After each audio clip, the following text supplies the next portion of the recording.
Good morning बच्चों। आज हम स्टार्ट कर रहे हैं chapter number 2 Gauss law and its application, Gauss के नियम तथा उसके अनुप्रयोग। तो इस चैप्टर में सबसे पहले टॉपिक हमारे पास में आता है, वो है पृष्ठीय क्षेत्रफल। ठीक है, देखो बेटा, एक्चुअली में अगर अपन बात करें तो क्षेत्रफल क्या होता है, क्षेत्रफल एक अदिश राशि होती है। क्षेत्रफल कैसी राशि होती है? अदिश। लेकिन पृष्ठीय क्षेत्रफल जो होता है वो कैसी राशि होती है? ध्यान दीजिए आप लोग, पृष्ठीय क्षेत्रफल एक हमेशा सदिश राशि होती है। कैसी राशि होती है बेटा? सदिश, यानी वेक्टर क्वांटिटी है ये। ठीक है, और पृष्ठीय क्षेत्रफल की जो दिशा होगी वो कहाँ होगी? पृष्ठीय क्षेत्रफल की दिशा हमेशा इसके तल के, तल का मतलब पृष्ठ के, कैसी होगी भाई? लंबवत होती है। पृष्ठ के कैसी होती है? लंबवत होती है। यहाँ पर देखिए कि जैसे ये एक पृष्ठ बना हुआ है, ठीक है, तो यहाँ पर इसके पृष्ठ के लंबवत कैसे जाएगी? इस तरीके से वेक्टर ए की डायरेक्शन जा रही है।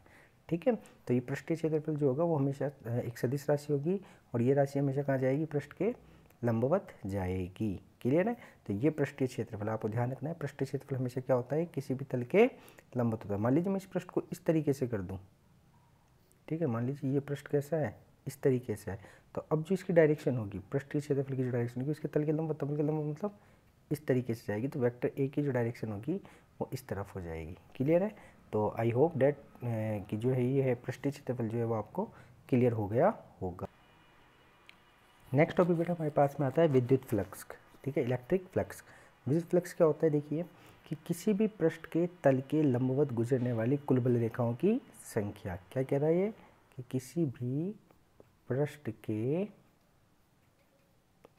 तल के कहाँ पर भाई? लंबवत गुजरने वाली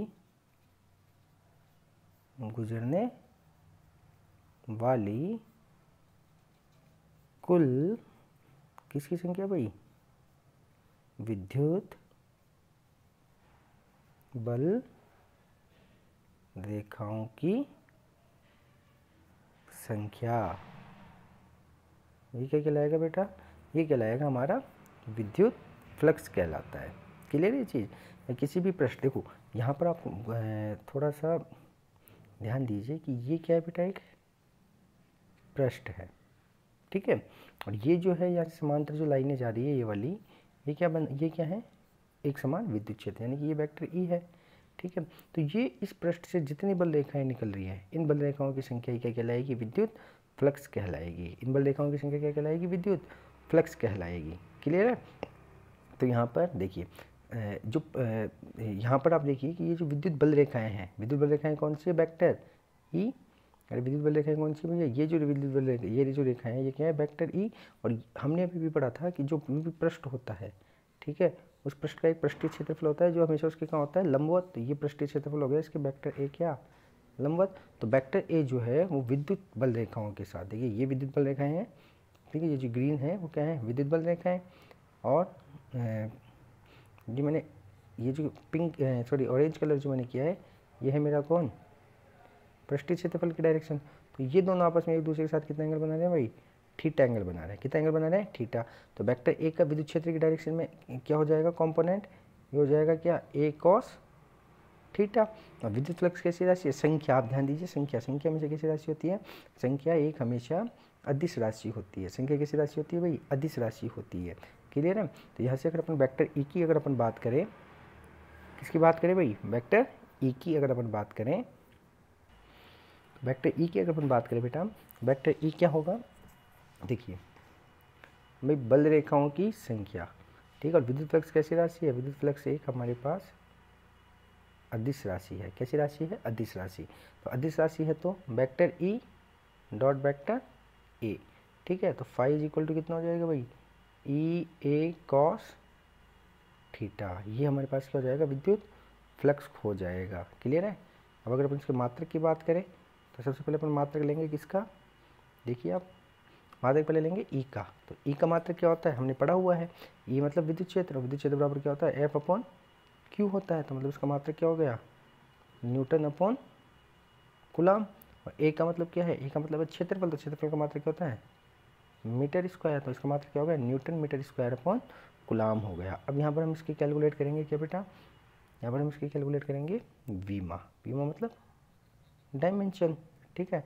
तो फॉर्मूले के अकॉर्डिंग, मात्रा के अकॉर्डिंग हम उसकी डायमेंशन निकाल लेंगे। तो डायमेंशन देखो कैसे कैलकुलेट करते हैं हम, बल न्यूटन क्या है बल, तो बल की विमा कितनी होती है m1 L1 T minus 2 divided by, ठीक है, गुलाम, गुलाम की विमा A1 T1, और मीटर मतलब दूरी है, तो दूरी की विमा कितनी हो गई L2 हो गई, दूरी की विमा कितनी हो गई भाई L2 हो गई, क्लियर है। तो टोटल बीमा इसको जब हम सॉल्व करेंगे तो टोटल बीमा कितनी आएगी मेरे पास, विद्युत फ्लक्स देखो टोटल बीमा,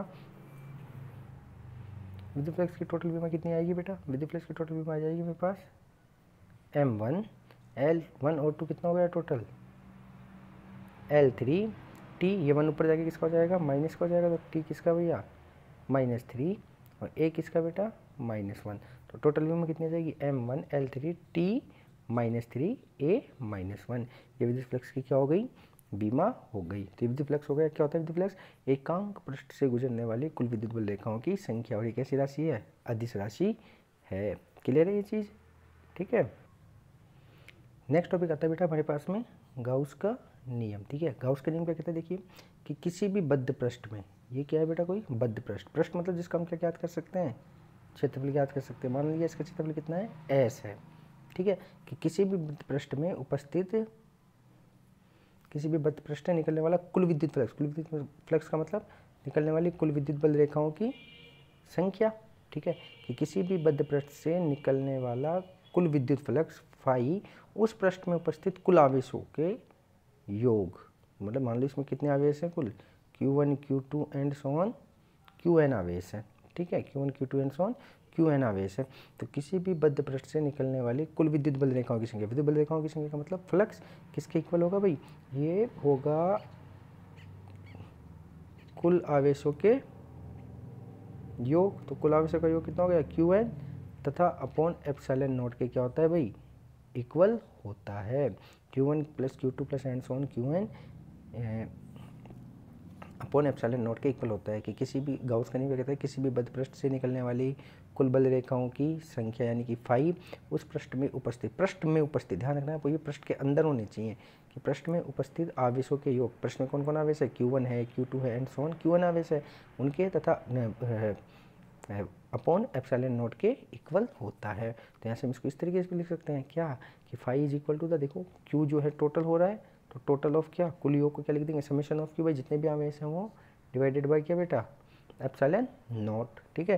तो यही हमारा क्या है गाउस का नियम है। गाउस के नियम के लिए बहुत इंपॉर्टेंट चीज़ है कि जो हमारा पृष्ठ है वो कैसा होना चाहिए बेटा बद्ध पृष्ठ होना चाहिए, कैसा पृष्ठ होना चाहिए बद्ध पृष्ठ की, किसी भी बद्ध पृष्ठ में उपस्थित आवेशों की कुल संख्या अपॉन एप्सिलॉन नॉट जो होता है, ठीक है, वह उस फ्लक्स के निकलने वाली कुल विद्युत बल रेखाएं, कुल विद्युत बल रेखाओं का मतलब कुल विद्युत फ्लक्स की क्या होता है इक्वल होता है। अभी हमने विद्युत फ्लक्स का एक फॉर्मूला पढ़ा था कि यहाँ पर हम इसको किस तरीके से लिख सकते हैं, इसको हम लिख सकते हैं integration of vector E dot ds, अरे अभी भी पढ़ा था हमने vector E dot A, flux का फॉर्मूला पढ़ा था ना अभी, फ्लक्स क्या था बराबर हमारे पास भैया, फ्लक्स का था integration of vector E dot A पढ़ा था, यहाँ पे A की जगह मैं क्या ले रहा हूँ अल्प क्षेत्रफल ले रहा हूँ कितना ds इक्वल टू क्या summation of Q divided by epsilon not, यही हमारा गाउस का नियम है, क्लियर है। तो ये गाउस का नियम क्लियर हो गया। अब हम देखो बेटा गाउस के नियम से संबंधित कुछ इंपॉर्टेंट बिंदु और पढ़ लेते हैं, ठीक है। तो सबसे पहला बिंदु क्या है कि गाउस का नियम जो है वह किसी भी पृष्ठ की किस पर भाई किसी भी पृष्ठ की आकृति और किस पर बेटा आकार पर क्या नहीं करता है निर्भर नहीं करता, ठीक है। जिस मान लीजिए मैंने एक पृष्ठ ले लिया ये वाला, इसके अंदर कौन उपस्थित है Q आवेश उपस्थित है, एक पृष्ठ मैंने इस तरीके से ले लिया, इसके अंदर कौन उपस्थित है आवेश Q उपस्थित है, ठीक है। एक पृष्ठ मैंने ले लिया इस तरीके का, इसके अंदर भी कौन उपस्थित है आवेश Q उपस्थित है, क्लियर है। तो गाउस का नियम जब हम लगाएंगे तो देखिए सबसे पहले जी बद्ध माध्यम, तो ये बद्ध माध्यम है कि नहीं है, तो ये बद्ध माध्यम है, ये भी बद्ध माध्यम है और ये भी क्या है बद्ध माध्यम।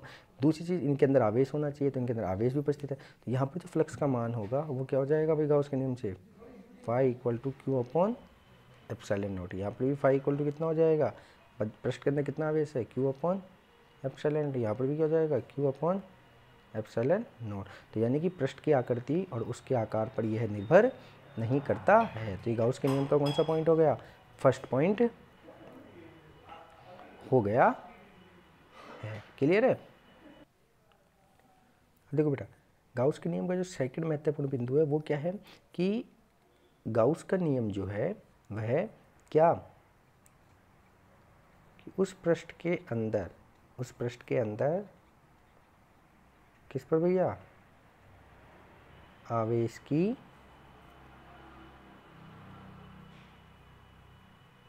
स्थिति पर भी निर्भर नहीं करता है। किस पर निर्भर नहीं करता है वो, आवेश की स्थिति पर। क्या मतलब है, देखो जैसे मान लीजिए मैंने ये कोई पृष्ठ ले लिया, ठीक है, इसमें आवेश जो है वो Q यहाँ पर मौजूद है, ठीक है। फिर यही पृष्ठ मैंने दोबारा लिया, इस पृष्ठ के अंदर आवेश जो Q है वो कहाँ पर मौजूद है बेटा, थोड़ा यहाँ पर नीचे की तरफ मौजूद है, ठीक है।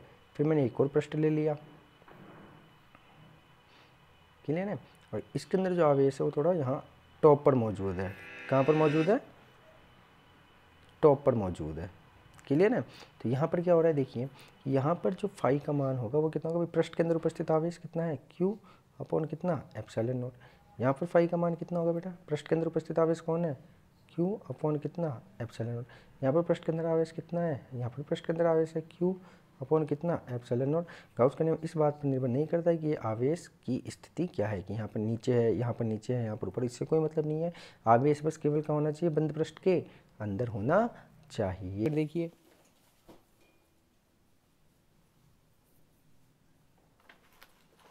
समझ में आया बेटा ये पॉइंट। थर्ड पॉइंट क्या कह रहा है कि माध्यम जो है वो कैसा होना चाहिए, पृष्ठ जो कैसा होना चाहिए, बद्ध होना चाहिए, और आवेश जो है वो उस बद्ध माध्यम के क्या होना चाहिए भाई, बद्ध माध्यम के अंदर होना चाहिए। यहाँ पर देखिए आवेश जो है वह इस बद्ध माध्यम के क्या है, बाहर है। तो इस स्थिति में यहाँ से जो फ्लक्स का मान था वो कितना होगा, 0 होगा, क्योंकि आवेश बद्ध माध्यम के अंदर नहीं है, तो यहाँ से फ्लक्स नहीं गुजरे